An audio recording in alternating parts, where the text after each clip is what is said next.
So, oh, this looks exotic. Is this Thai sweet lettuce? What is this? It is made in Spain. Cos lettuce. Cos. From Very good. España. What is this for? This is for Meraki and Bandit right now because they've run out of salad. Oh, this could be an interjection in the Building Bandit. Yeah. Real life, there's an ongoing business while we're pissing around with flavours and tastes and things like that. 100% there is. I think we should put a thing out to the people watching this. Lettuce in burgers. I think it's a bit gourmet pub harvester. I think a real burger does not need lettuce because it's not about lettuce, is it? That's my views. I'm just putting it out there to the people, you know? Which people are you putting it out to? To everyone in the comments. Yeah. Depends on the lettuce and how the lettuce is made. For me, if you zoom in on this, there shouldn't be anything too contentious about this. This is very, very thinly shined lettuce. Okay, different. But I also think then, what's the point? Tell me what it brings to the whole flavour profile of the burger. So it's not just flavour, it's texture. Also, there is the hot versus cold element, which is always something that people enjoy when eating food. Interesting. I'm not sold. There is, if you think about balanced meals, this is 0.2 of your fibre grade. I mean, in a burgers, Especially when soaked in beef fat. It's really. I mean, burgers, I would say, are not can be pretty easily healthy. I think they can. With a wholemeal bun, sourdough wholemeal bun, Yeah. a nice one, with beef, with chicken, whatever. You know, I mean, it's protein, it's carbs, there's good fat. fat. Yeah, Good fat. especially if there's bone marrow involved. Yeah. You know, secret little bits. You know, okay, the chips unnecessary, totally. You could do yucca chips, cassava chips. Oh, cassava chips. Would you always eat, if you were to have a good burger, Mm. and I'm not on about the one that Keenan and Kel make, would you, if you knew you're having a quality burger, as somebody that's quite conscientious about whether they digest, Tej, would you have chips? Is chips part of your burger experience?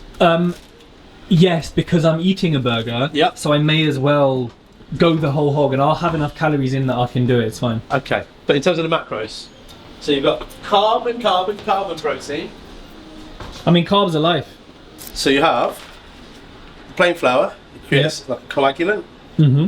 Whatever the mixture of flour is sticks to the pre-buttermilk chicken. You have the corn flour, which gives it crisp and longevity. Mm-hmm. And then you have the self-raising flour, which actually acts like a nice little bridge between the two, but actually creates this little fluffy, sort of aerated aspects. So the baking soda in their self-raising flour, essentially in the fryer, will kind of disappear and you'll leave little air pockets, and that's where the little bits of crunchiness come in. This is chemistry, basically. Cooking is science, and I was shit at science. That's a lot of salt, Sonny. What are we doing now? There's a lot of salt. I believe in, with my Indian background, I think heart disease is something that's imminent, so let's put it all in. put it all in. So, no order needed, but we start with 200 grams of self-raising. And these scales look like professional ones. Are they They are professionally from my house, very good. and I need to bring them back, otherwise my wife Marla will not be happy. Shout out. Shout out, best wife in the world. And now we have normal Plain flour, the coagulants. That's 280 grams of that. This is the big boy. Some people are very scared to put corn flour in. I, read a however, recipe online that corn flour helps with fried chicken, and I made it, and it helped. certainly does. And also in velveting for Asian cooking. Is that right? I've never eaten velvet before. Yeah. It's a joke. It's a joke, everybody. You not had red velvet before? I've had red velvet. Ah, I thought so. I suppose so, Ah, yeah. Don't know if I had corn flour in it, though. Well, you actually never know. You never know. There's all sorts goes into processed food, doesn't it? We keep it fresh here. Cool, so that's your base flour mix. Simples. Simple. And how much corn flour did you put in, sorry? So that's 400 grams. So basically, Oh, so the same almost the same amount as the previous two flours. So corn flour has gluten in or not? Corn flour, I don't think has gluten. Yeah, because I was going to say, putting the same amount in means that you're reducing the sort of, Overall, yeah, impact, yeah, 100%. Right. which can impact the structure of it, which probably in a good way here, because it's less bready then. Exactly that, and it's less doughy, therefore less.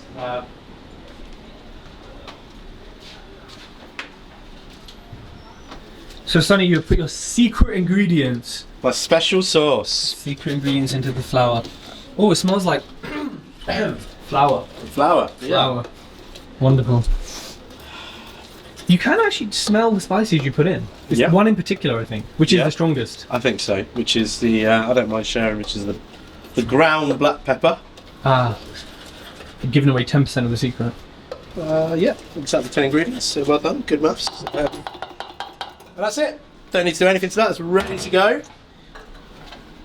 And with the process with this, are you, what is it, in egg, in milk, in what's the kind of steps? So we brine the chicken, and we essentially, the chicken then after the brine lives inside a buttermilk, a seasoned buttermilk mix that for at least 28 to 48 hours, so 24 to 48 hours.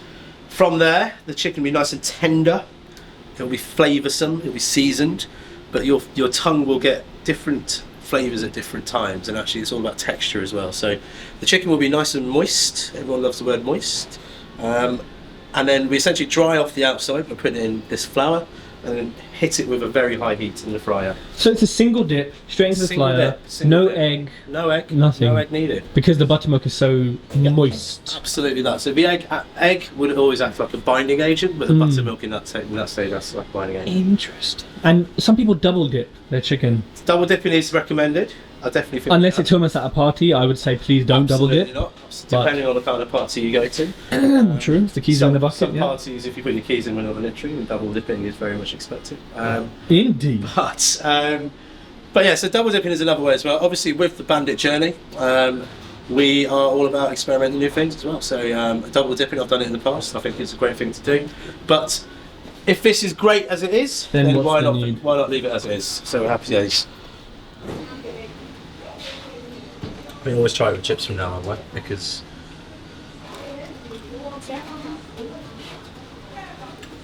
Weird, but I like it. What about the other one? A bit more conventional, Which other one? That one. but there's got some pump. So for context, we're making a Bandit chili sauce and we're tasting it. I'm just getting heat with that, I'm not getting flavour. There's nothing more to it, it's just heat. Yeah, but it could have been because I didn't dip it like properly. I mean, So then I've got an idea. I think you're getting layers of flavour because this has got a Gochujang base. So it's an easy solution, isn't it?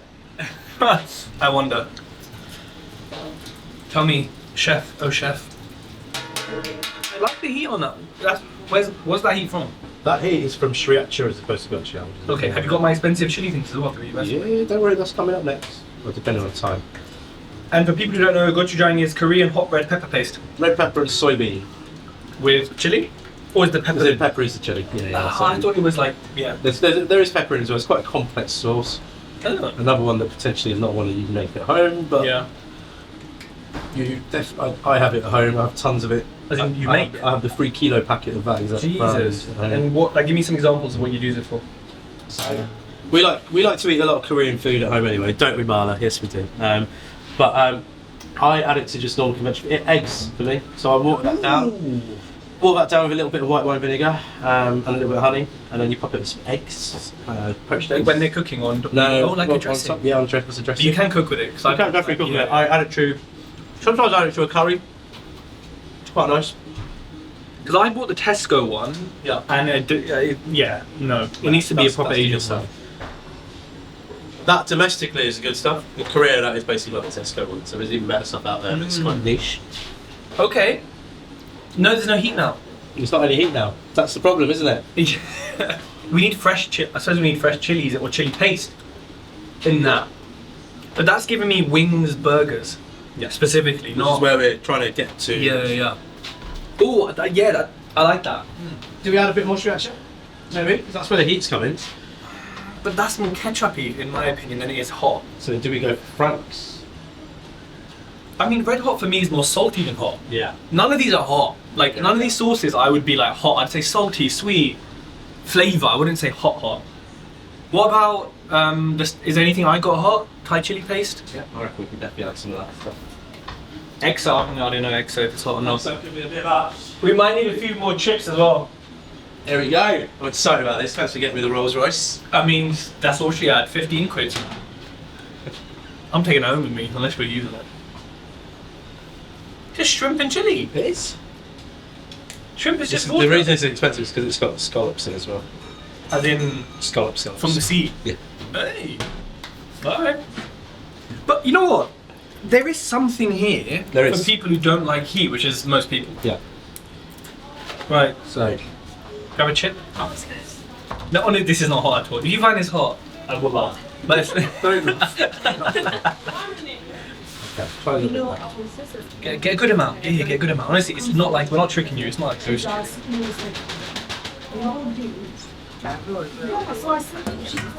It's okay. Heat wise, like, yeah. It's got no heat to it. What? Auntie sold me a jar of. I went to this Asian store. It's incredible. Like, there's so many choices of just. Chili is the 5th ingredient on the list. Oh, shit. It's really nice. Don't get me wrong. It's actually a bit sweet. But Maybe she looked at me. That is kimchi slaw, which goes in our Korean wrap, Yep. which is on the Bandit menu, isn't it? The Bandit menu? Yeah. But is it here now, properly? so the one that Freya's been doing today, it's not that one, no. Okay. The new Korean wrap. Bang. And it's going in the Korean burger today, which you're going to eat. And you're going to be making. You're going to be making as well. Look at that. That is exo sauce. Ooh, fishy. Very fishy. The only tiniest bit is what you. In raw.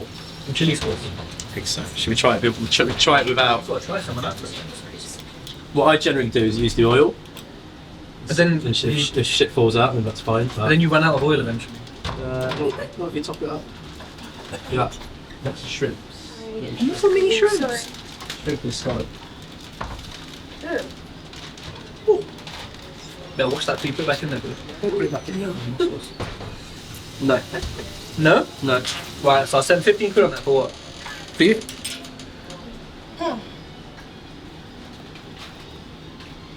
I need help. I'm not the person to ask. I'm just tasting. I'm just here for the food. Sure. Yeah, Sonny knows how to do all that stuff. Though. Yeah, that chili was banging, you know. That chili was addictive. That's good. That's what I mean. I don't know if we need to do much to it now, if I'm honest. And it has some kick actually. It does. But I think it needs mixing because there's kick is in some places, not So it's others. these two, right? This, unfortunately, two gochujang, which Yeah. is fine. I get it, but But do you know the exact proportion? You sure? yep. Because this, I'm thinking this with mayo as well. Because it's making my mouth almost watery a little bit at the end. Exactly that. But I think we use more. More what? You know how mayo is usually about 20% hot sauce, 80% mayo. As in when you make a spicy mayo. Yeah, 20 and 80. Yeah. Yeah, but I think we go 40, 46. Let's do it. We've got mayo. Yeah, I've got mayo. Yeah. That's why I split it off, just to kind of add some mayo to it. Fine. Yeah, that's nice. This is V1 of the chili sauce. It's got buffalo flavour. It's got Asian flavour. But I like it. It's addictive and it got that nice.